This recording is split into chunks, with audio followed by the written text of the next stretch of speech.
We're back. It's a Good Contractor podcast, highlighting contractors or those in the contracting space who do good work, and also what makes contracting so damn exciting. And I'm damn excited to talk to Dmitriy Ivanchuk, the founder of HeyPros. But Luke and I are still here. It's still season 2. We're still talking to each other. We're still best friends. First and foremost, Dmitry, thank you so much for joining us. We are so excited to have you. How are you doing today? I'm doing excellent. So you immigrated from Ukraine at the age of 3. I know you probably don't remember a lot from the age of 3, but can you kind of tell me about that experience just in general getting started? Yeah, I mean, you're right. I don't remember much, but my dad was like a military driver in Ukraine. He was like a delivery driver, and when he moved to the United States, he tried like a manufacturing job for like 2 months, and then got sucked into painting, which isn't always the best paid job, especially as an employee. And so I watched him struggle. My mom was a stay-at-home mom with 3 kids. My uncles were all in construction. They were home builders. One was a roofing contractor. One was in siding. They would be building houses together in 2005, 2006, and then they all lost everything. And so I was like, no way, I don't want to be in construction. I'm going to do something in business. I'm going to be an entrepreneur, but I'm not going to do construction. But I mean, later on, I still went into it, and for a good reason. But yeah, in high school, my dad started really pushing on me to join a lot of little different business clubs, marketing clubs, and he was kind of my main advocate. My dad would work really hard, save a bunch of money so that I could go and attend these events, which would be in like Atlanta, Georgia, or Orlando, and he would pay to fly me out there. At that point, I was like, okay, I love creating something. Again, still did not want to go into construction. I graduated high school, went to WSU Vancouver, went to like 2 classes maybe. And I realized like everything they're teaching, I could just go learn on my own. And I was like, well, what industry can I really try this out in? One of my friends who's at HeyPros here, pretty much most valuable employees. He runs the sales team. He's pretty much like overseeing operations. He was working at a flooring store, and he's like, hey, come over here and work as a marketing person. So I was like, okay, I'm going to drop out of WSU and I'm going to go and do marketing for this flooring store. And my dad was super upset. He's like, you just dropped out of college to go work for $10 an hour at a flooring store doing marketing that you know nothing about. Pause. When your dad, let's say, yells at you just for this dramatic effect, is he yelling at you in English, in Ukrainian? Like, how does this play out? Oh yeah, in Russian actually. So we're from right. He's yelling at you in Ukraine. Russian. Yeah. So okay. we I feel like that makes it more dramatic, right? Oh, yeah. So we're picturing your dad yelling at you in Russian, that you are a disappointment to the family, and that you're letting him down personally. Yeah, that's a great way to start a nearly minimum wage job. Exactly. And so at this point, I had already worked with him a little bit. Like from the age of 16, I would work summers with him in painting. And he only let me do that just so that I would learn the skills, not because he wanted me to go into construction. Mm-hmm. He did not want me to go into construction. Then at the age of 18, I started doing marketing for this flooring store. And I realized I was pretty good at it. I was generating leads on Google and Facebook for them. And then I was handing them off to the salespeople, but they weren't selling very well. So I was kind of like trying to coach them and be a little bit of a sales manager too. And then I tried selling some of them myself. And all of this is in a span of a few months. I just turned 18 when I got this job. I realized that, hey, wait up. I'm generating leads for so cheap. I can sell them. And I'm watching the profit margin on these jobs. And I was like, why am I making $10 an hour? Yeah. And so I know math. I go and open up my contractor's license in the state of Oregon. Well, no, you turn 18, you get your contractor's license, and it was that same evening that you launched a website and bought a Google ad. Is that correct? Oh yeah, that's the best part of it. Like, test for my contractor's license on like a Wednesday. Pass the test, build a website, publish the ad. The first lead comes in, and I was like, oh shoot. So I call this lady. She's like, okay, can you come out tomorrow, like 10 a.m.? I was like, oh, okay, sure. I come out the next morning, randomly spit out a price of like $3,500 to repaint her walls. She agrees on the spot. We sent out my dad to do that job. He did it Monday, Tuesday. We agreed that we would split it like 3 ways, him, his friend, and me. After materials and everything, I think I walked away with like $900 from that job for Wow. $950. And I was like, that's cool. Then I'm like, okay, how long does it take me to make $950 at $10 an hour? Like pretty long Yeah, time. pretty long time. And so your dad was technically your first solo employee. What was that like coming full circle on not just cashing $900, but Mhm. going, wait a minute, like this is kind of what my dad has always been pushing me for.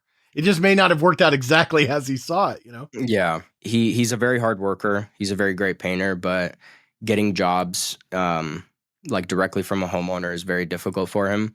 My vision kind of at that stage was, well, why does it have to be so hard for these immigrant contractors to find jobs? Like, why is it so hard for these people that don't know the language to be able to go get jobs or be able to actually be independent business owners? And that was kind of the initial thought, like what kind of system can we build to connect those two parties together? Cool. So what was the next step? I guess, did it all spawn from that idea of there's got to be an easier, better way? I mean, within the first year, I made my first like 100,000 in personal income, which was great at the age of 18. But then after that, I couldn't really grow past that. It kind of stayed that way for about 3 years. That was also the time when I was getting married, so I was really not concerned about scaling too much. But I kind of had this dream of building something bigger, and so I went and actually joined a company here in Vancouver because they built startups. So I was like, I want to be around those guys. I want to be around these guys because I think that that's going to be my best shot. Worked there for a couple of years until I finally got the opportunity to do something bigger. And that's when the first version of like HeyPros originally came out. It was technically right before we started Homze. So HeyPros first was just supposed to be a marketplace during COVID. Like a painting company or a flooring store would sell work to the customer, but then they needed to get that labor completed. And so HeyPros was just going to go ahead and help these companies find the labor. So people like my dad, they couldn't go sell directly to the homeowner, but what they could do is they could take work orders as subcontractors and negotiating rates and doing those jobs and fulfilling them. And so that was kind of like the initial version. It gained a lot of traction. But what we again realized is if we really want to make a change, we can't just be the middleman. We can't just be the middleman. And we were the middleman between the store and the subcontractor, and we were not really providing value or anything.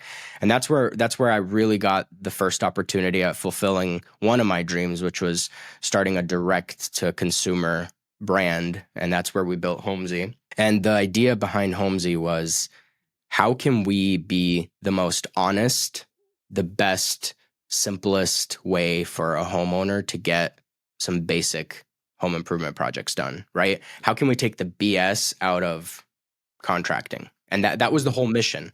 Like, what would be the best way to get leads for home improvement projects? What do homeowners want? Well, they want to know what the price is. What do they not want? Or what do I, as a millennial, not want? I don't want someone coming out into my house right away before I even know what the ballpark price is. So I went home and in 3 hours built a little flooring calculator, just asked like 30 questions and spit out a price that was more or less accurate because I knew what we were going to be quoting anyways.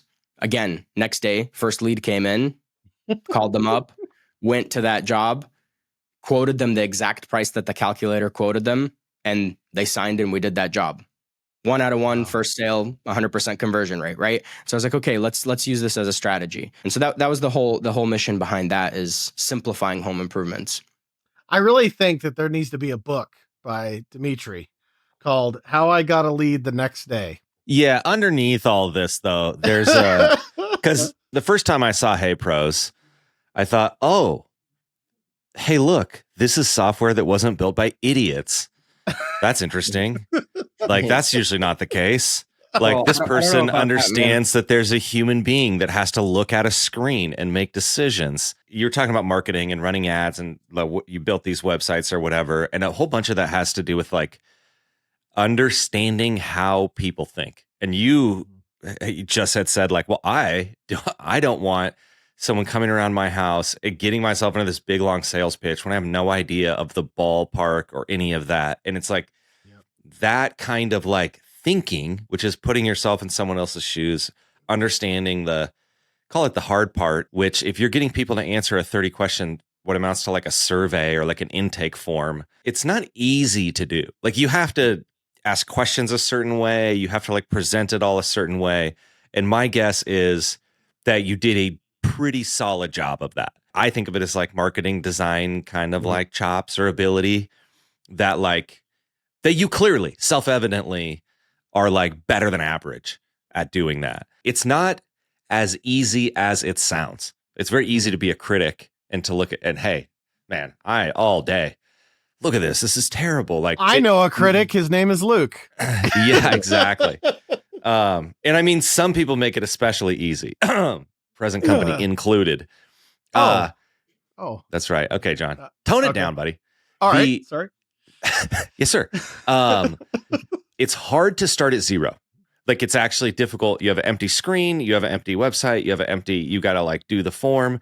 Like how much do you think that your kind of like design, marketing, like running the internet helped you out in accomplishing what you accomplished versus random person off the street doing it? I have to give credit where it's due, and I do have an amazing team of people around me, and I've always had an amazing team of people around me that helped, right? So yeah, a lot of that is the people that I get to be around. Yes, I do have a bit of a marketing brain, and I love it. You know how kids will do track and field in high school?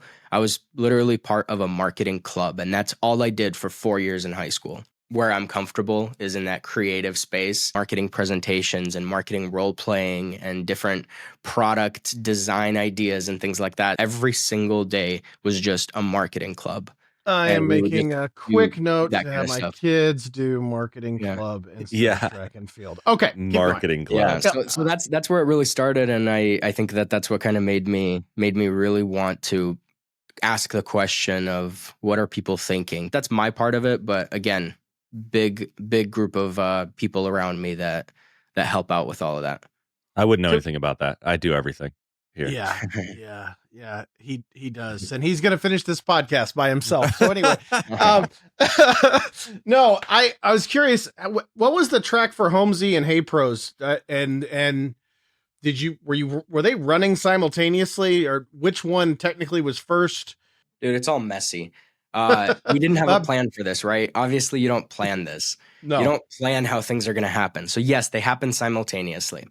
HeyPros was initially supposed to be a SaaS, and then it wasn't going to be a SaaS when we launched Homze, and then it did become a SaaS again. SaaS meaning software as a service, which is to say software or an app that you pay a monthly fee. Thank you. Yeah. For all those listening that don't know, I sometimes get little inside baseball on the software business. Yeah. So Homze was started because I really had a passion for doing projects directly to the consumer, and I thought we could do it well. Yes, I built a little 3-hour calculator. In 3 hours in an evening, I built a little calculator that was very rudimentary, but that wasn't the goal. The goal was actually to build a full-on quoting algorithm that would allow us to send an 18-year-old kid that knew nothing about home improvements, nothing about roofing or flooring or painting, with an iPad into a customer's home and would be able to fill out this very complex survey, and our algorithm would be able to spit out a price with all line items quoted, every possible scenario accounted for the homeowner without this 18-year-old kid really even knowing anything about the industry. And that's what we spent 2022 and 2023 building, and that is what Homze uses today. So it's a proprietary algorithm tool that we don't sell.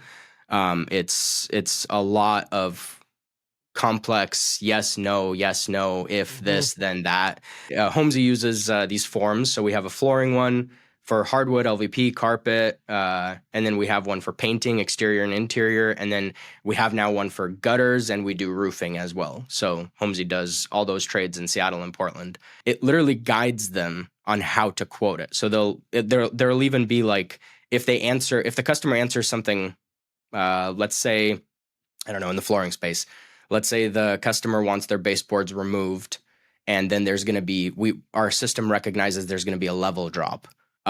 It pops up a question for the sales rep that says, read this message to the customer, notify them that there's going to be a level drop and their door jambs are no longer going to be matching up, and they're going to have to either replace the door or we're going to have to build up. And so an 18-year-old kid's not going to know anything about that, but the algorithm spits out that pop-up to notify the customer and then give them solutions for that, right? And clearly comes from deep experience. Like, yes, that's the level 10 of you get burned on someone going, why does it look like this? How did this happen? And really, they are trusting you as the expert. You really should be the people telling them there's going to be a level drop. These are the implications, etc. And if you have a whole set of extremely experienced, trained people, they probably don't need the software to tell them there's going to be a level drop. But like you said, if you want to be able to empower a kid off the street to walk in and accurately quote a flooring job or a gutter job or you name it, then the system takes care of it, which is really cool. So what you just said, the claim that I was making was, even if you've been in the industry for 20 years, you're going to walk in and still make mistakes that my 18-year-old kid won't. Because you're going to end up messing up because there's just so many factors in some construction projects. You're human and you're going to make a mistake. And so the whole goal of this like algorithm was, I want to be better than a seasoned professional. Why not make it so good that you don't need a sales rep? I mean, that's a dream, but I think a human touch is what we discovered as a human touch in construction is very important. For a long time, Luke has really been focused on trying to replace me with a robot. And so what I think we're so close. He feels like we're just on the precipice.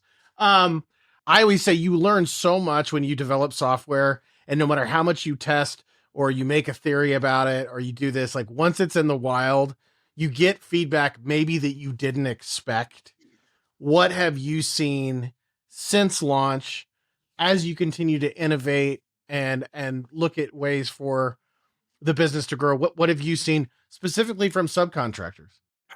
Thanks for bringing it back. I completely forgot we're not even talking about HeyPros with all this. No, it's okay. We got a lot to discuss. So subcontractors are oftentimes just told what to do, and they're oftentimes treated too much like an employee and not an independent business. The relationship there is oftentimes very broken, and most often subcontractors are given very lackluster details on jobs, and that's what causes conflict. That's what causes the subcontractor to be very upset with whoever's hiring them. Typically what ends up happening is project manager picks up the phone, calls a crew, says, go show up to do this job next Monday, and then they kind of figure it out as they go. What's kind of you said dream earlier, like what is your long-term dream about what does HeyPros not just do for subcontractors and contractors on the whole, but what does it do for people that are like in your position, like your dad? Like how much of that drives you with what you created? Right now, we don't connect these subcontractors to work. We don't. We're just kind of the software that helps the businesses oversee that, but that's not the long-term goal. The long-term goal is I want HeyPros to be just so commonly used as this production labor solution across all construction industries that contractors can, subcontractors can have their profiles of the work that they do, and they can share that work between multiple companies and be part of multiple companies so that they can actually see an ecosystem of jobs that are happening in their region or in different cities, and they can transfer their license and share all of those compliance details between different companies that want to hire them. My dream is to be able to help people like my dad who don't know the language, don't know the sales skills, and can't go directly to the homeowner. My goal is to help him be able to connect with all of the painting companies in the area that are willing to hire him for his skills, and him being able to work on different projects for different companies seamlessly because it's all in one app, right? And his reputation is following him anywhere he goes. And so that's kind of the ultimate goal is having that ecosystem. Originally, it was to connect the subcontractor directly to the homeowner. But what I realized is, like in the construction industry, you really, really need that middleman. You need that company to go ahead and provide that value. So that this is the next best thing. Well, you have the potential to disaggregate the company almost. Like you can run a company where you just have your own employees. The problem is it's hard to run like a steady state business. Like, oh, we're always going to have this many jobs and everyone's always going to be this busy. And like, that's just difficult, especially when it's like project-oriented work. And so that's at least part of the reason why subcontractors are a thing, can scale up and down with our business. And then the labor can also, they benefit because they can go work for whoever, in a sense, has business. And the better HeyPros is over time, the more it separates kind of like the sales and management of the project from the labor of the project. And I say separates loosely. It just allows them to flow independently, creates more efficiency in the market, like efficiency for the labor, efficiency for the business, the sales business, which is really compelling. And like labor management is a huge problem. Like you were saying, 2020, finding anyone. John and I have been doing this podcast for, one too many episodes, it appears. And everyone, to a person, to a contractor, like labor is the hardest part. If you're trying to grow, it's a compelling mission in this space to try to solve the labor sort of management problem. It's not just as simple, though. Sometimes it is. I've seen it be this simple, where you just hand someone some cash, you don't ask any questions, and you hope. That's not a long-term solution. That's a quick way to end yourself up, getting sued by insurance companies or going to jail, which we don't want. No, we don't want that, Luke. Good. Okay, good. Yeah, we don't want to get sued or go to jail. No. We eliminate mistakes. That's what HeyPros does. And I always compare it for our customers. Like when you go bowling as a kid and your parents put up the bumpers for you so that you don't get into the gutter. That's exactly what HeyPros does for subcontractors and for project managers. It's easy to use, but it also prevents the project manager from going off script, and it prevents the subcontractor from trying to say, hey, I'm going to charge you extra on this without your approval. And they're getting reminded to check in, to attach progress photos, which go to CompanyCam, and then having all of those steps that they have to take on the job is inside of HeyPros. And let's say you're getting sued, you open up the work order, and HeyPros has the full history of here's the contractor, here's when we entered into the agreement, here's all of the communication we had with him for this work order, here's the photos he uploaded on every single day that are in CompanyCam as well. Here's the invoice that he sent. Here's the price changes. Here's the schedule change. Here's the IP address of who approved the schedule changes, right? It's just basically like a little copy of the job from the labor side of things, that everything you need to know and see to, like an audit log. Well, yeah. Who needs HeyPros? Like you can't say everyone. You got to I'm not gonna say everyone. Okay, perfect. No, that would be very stupid of me to say everyone, because we're not a fit for everyone yet. Right now, if you do a lot of the same type of service, so home service companies that are doing a lot of the same type of service, and you're using 5 or more subcontractor crews, and you have a problem where mistakes are happening on these work orders and you're just doing way too much manual work, you're picking up the phone way too often to call your subcontractors about every little thing, then HeyPros is for you. Wow. You, like Luke, have an interesting perspective in looking at contracting in general beyond just where you live and work. How do you perceive contracting in the United States right now? What are some challenges? What are opportunities? How do you look at the contracting space in general? I'm very optimistic, particularly in the contracting space. I think that the next few years are going to be great. I think the next decade is going to be amazing, because I'm just coming off of like a bunch of trade shows just the last few weeks, and I've been talking to so many young contractors, right? There's just so much enthusiasm and so much like effort that these guys are putting into perfecting their businesses, providing a solid customer experience, providing really great pay and benefits and terms to their employees and to their subcontractors, right? So I'm very optimistic that, talking to everyone that I talk to in this space, it just seems like everyone's ready to kill it and provide so much value. You know what I love so much about it is, and it's one of the reasons, gosh, I hate giving Luke compliments, but I'm going to give it to him. Like, one of the things that, but what I think is so cool is, here we sit here with all this stuff about trade gaps, and we need more people to do X and more people to do Y and more people to do this. And it's like, you would think, just given the way the world tends to work, that when there is a huge need like that, it would be such a race to the bottom of like, well, there's all this work out there. They need me. I can do whatever the hell I want. I don't have to stand by my work. There's a shortage of me. I can get away. But I hear the same thing you do with young people getting into it. It's like, yes, there is opportunity here in terms of there's a need for me to spend 5 years really getting down HVAC and being a very experienced professional. But I constantly hear it about doing it the right way. When I do this, or when I'm doing this, or if I own a business, I want to put the customer first. I want to be transparent with what I'm doing. I want to make sure my employees feel like that they're part of a team and they're growing in their career. And it's like, I think what gives me so much optimism is, yes, the writing is on the wall economically that we need folks to be in the trades. And, we've talked about that to death.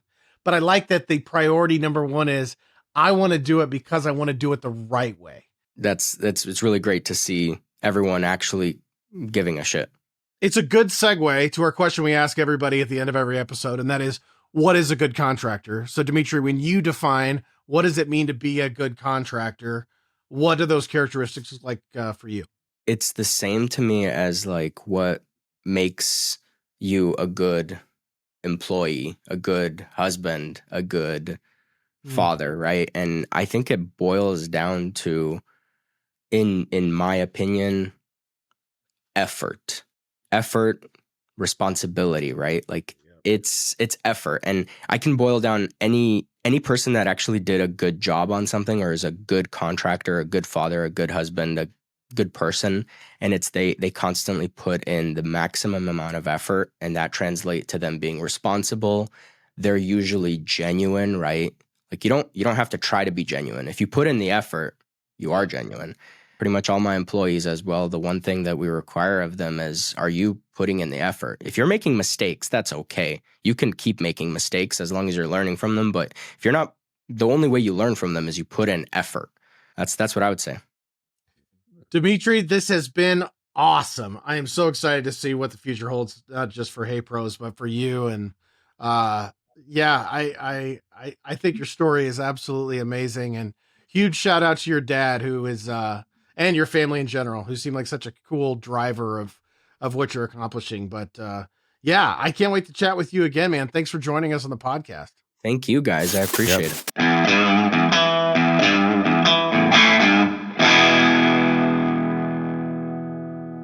The Good Contractor podcast is powered by CompanyCam. CompanyCam is an app built to help contractors organize their with multiple people at multiple locations snapping hundreds of photos. Organizing them can become a full-time job. That's where CompanyCam comes in. Sign up today to get your team started.